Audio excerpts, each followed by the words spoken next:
Bismillahirrahmanirrahim. Assalamu alaikum. Welcome back to NMDCAT Physics. Chapter number 8 है, tuition class है और topic क्या है? Interference of sound waves. What is mean by interference? देखिए, when two waves of same frequency, same wavelength, same velocity and nearly equal amplitude move in the same direction, their superposition result in the interference. Superposition principle हमने पढ़ लिया है. अब इसका first application क्या है? वो है इंटरफेरेंस ऑफ साउंड वेव्स. जब दो या दो से ज़्यादा वेव्स, इसका फ्रिक्वेंसी सेम हो, वेवलेंथ सेम हो, velocity same, nearly equal magnitude और सेम डायरेक्शन में मोशन करता है, तो इसके सुपरपोजिशन हमें क्या रिजल्ट देता है? इंटरफेरेंस रिजल्ट देता है. ठीक है. एक्सप्लेनेशन में देखिए, due to interference the resultant intensity of sound at that point is different from the summation of intensities due to each of separately. मतलब इंटरफेरेंस में क्या होता है? इंटेंसिटी ऑफ साउंड जो है वो डिफरेंट होता है. ठीक है. किस चीज़ से? Summation of intensity. समेशन का मतलब एडिशन है. Addition of intensities due to each of separately. हर एक वेव का इंटेंसिटी, ठीक है, ये क्या होगी? ये डिफरेंट होगी. मतलब समेशन है ना, जब समेशन आ गया तो ये डिफरेंट होगी फ्रॉम रिजल्टेंट. क्लियर होगी बात? Now in interference energy is neither created not destroyed but it is redistributed. MCQ के लिए बेटा ये पॉइंट नोट करें कि इंटरफेरेंस में एनर्जी न तो क्रिएट होता है न डिस्ट्रॉय होता है, बट रीडिस्ट्रीब्यूट होता है. क्लियर होगी बात? For observable interference the source must be coherent. Observable interference के लिए सोर्स क्या होने चाहिए? कोहेरेंट होने चाहिए. What is mean by coherent? Coherent का मतलब जिसका फेज डिफरेंस कांस्टेंट हो. क्या कांस्टेंट हो? Phase difference. पाथ डिफरेंस और फेज डिफरेंस ये दोनों आप लोगों को याद है और मैंने एक्सप्लेन किया है बहुत अच्छी तरीके से. क्लियर हो गई बात? तो कोहेरेंट में फेज डिफरेंस कांस्टेंट है. Frequency, velocity, amplitude, wavelength, direction, ये सब कुछ क्या होंगे? इसमें कांस्टेंट होंगे. तो ऑब्जर्वेबल इंटरफेरेंस के लिए क्या जरूरी है? कि source must be coherent. Clear होगी बात? नाउ टाइप्स कौन कौन से हैं? एक है कंस्ट्रक्टिव इंटरफेरेंस, दूसरा है डिस्ट्रक्टिव इंटरफेरेंस. कंस्ट्रक्टिव इंटरफेरेंस क्या है और डिस्ट्रक्टिव इंटरफेरेंस क्या है? देखिए यहाँ पे number first, constructive interference. What is mean by constructive interference? Definition लिखा हुआ है आप लोगों के सामने कि when the wave meets a point where the same phase constructive interference is obtained at that point. मतलब क्या हुआ कि दो या दो से ज़्यादा वेव्स इस पॉइंट में मिल जाए, सुपर इम्पोज हो जाए, जिसमें इसका फेज क्या हो? कांस्टेंट हो, तो कंस्ट्रक्टिव इंटरफेरेंस बन जाता है. क्या बन जाता है? कंस्ट्रक्टिव इंटरफेरेंस बन जाता है. दूसरा डिफिनीशन अगर लिखना है तो लिखो शाबाश.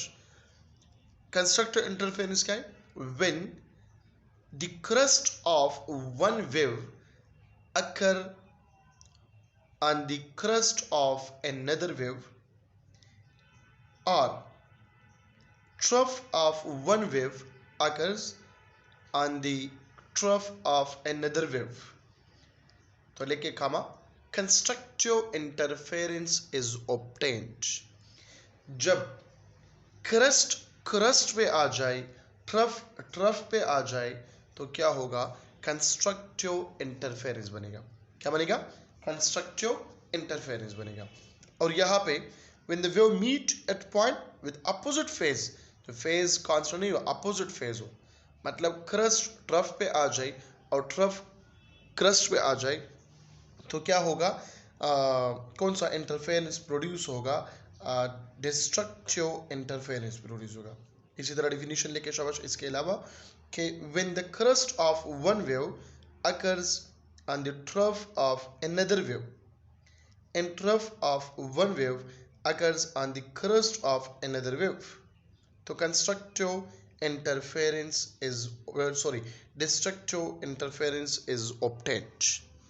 Now phase difference क्या है constructive interference के लिए और destructive interference के लिए, बहुत इंपॉर्टेंट है। देखिए अक्सर MCQs में आते हैं, ठीक है। phase difference है delta pi is equal to 0 degree, ठीक है, या हम कहते हैं 2n into पाई। ये 2n पाई, या हम लिखते हैं कि del pi is equal to n into 2 pi. और ये n क्या शो कर रहा है, 0 1 2 3 4 5। अगर phase difference for example n is equal to 1 हो तो फेज डिफरेंस क्या होगा, 2 पाई। अगर n 2 हो तो फेज डिफरेंस कितना होगा, 4 पाई। अगर फेज n 3 हो तो फेज डिफरेंस कितना होगा, 6 पाई होगा। क्लियर होगी बात। डायग्रामेटिकली एक्सप्लेन कर रहा हूँ कि किस तरह होगा। पाथ डिफरेंस क्या होगा, तो पाथ डिफरेंस इसका होगा s या d, इन दोनों से आप लोग लिख सकते हैं। ये बराबर होगा m into लेमडा, या n लेमडा भी लिख सकते हैं, n लेमडा या m लेमडा, कुछ फर्क नहीं पड़ता m और n। यहाँ पे m का शुरुआत किस चीज़ से होता है, 0 1 2 अप टू सो ऑन। यहाँ पर 0 है तो पाथ डिफरेंस जब 0 हो फेज डिफरेंस भी 0 होगा।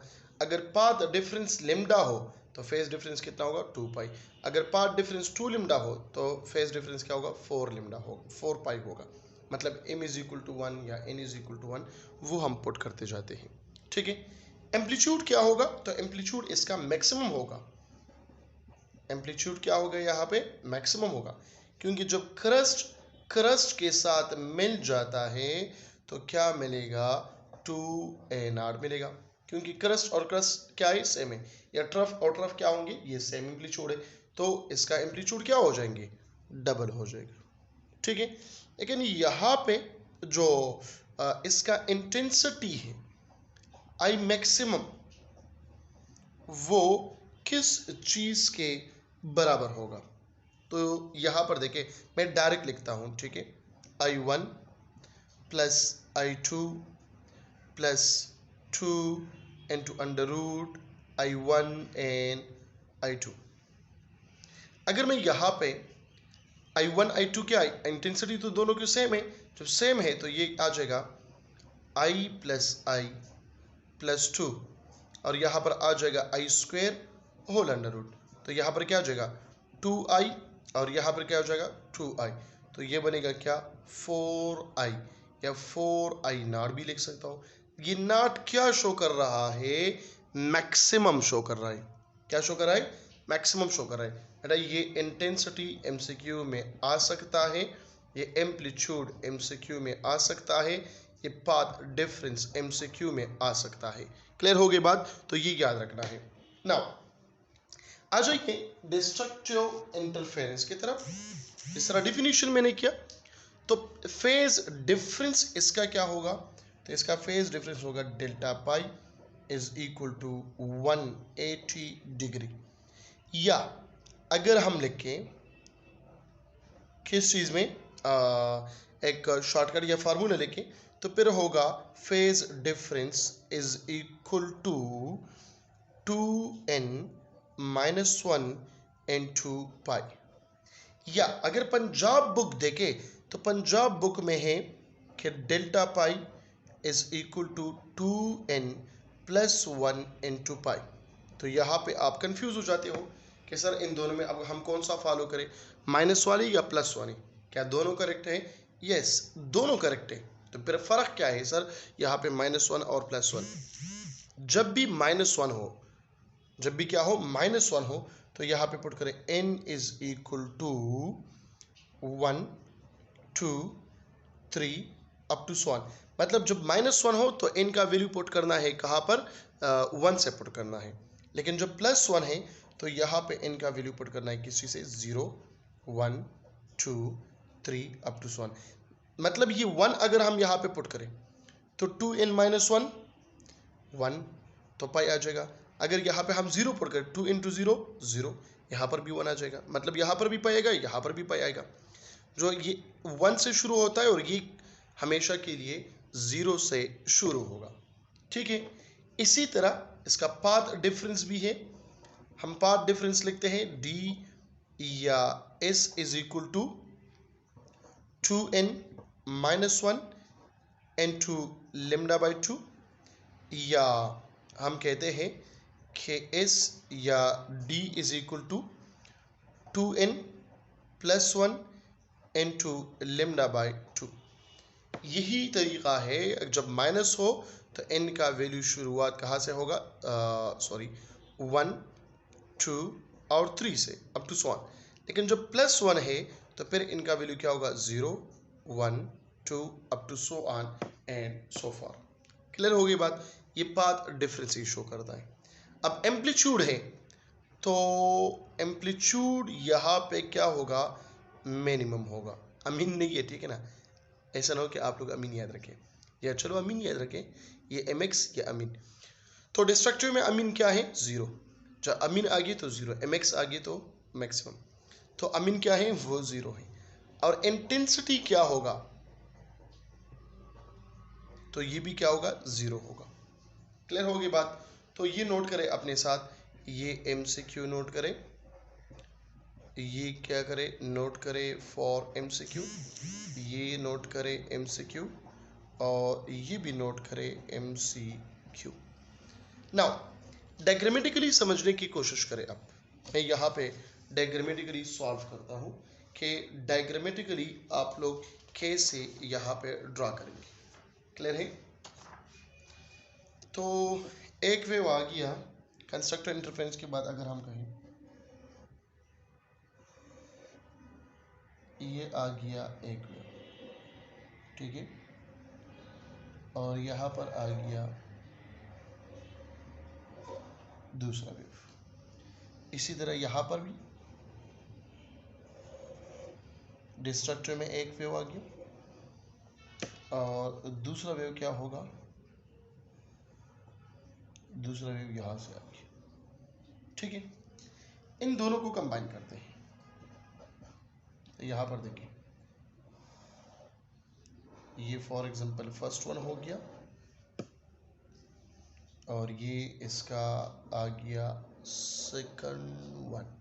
क्लियर होगी बात। यहाँ पे अगर हम देखें तो ये आ गया इसका फर्स्ट वन और ये आ गया इसका सेकंड। देखो अब गौर से, यहाँ पे क्रस्ट आया है क्रस्ट पे और ट्रफ आया है ट्रफ पे। यहाँ पे क्रस्ट आया है ट्रफ पे, यहाँ पे ट्रफ आया है किसी पे, क्रस्ट पे। यहाँ पे एम्पलीट्यूड मैक्सिमम होगा,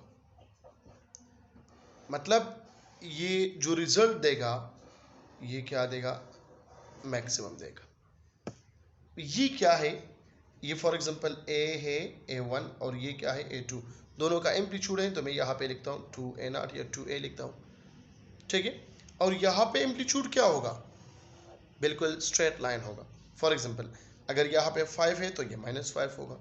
अगर यहाँ पर क्या है -5 है, +5 यहाँ पर भी है तो यहाँ पर भी -5 होगा।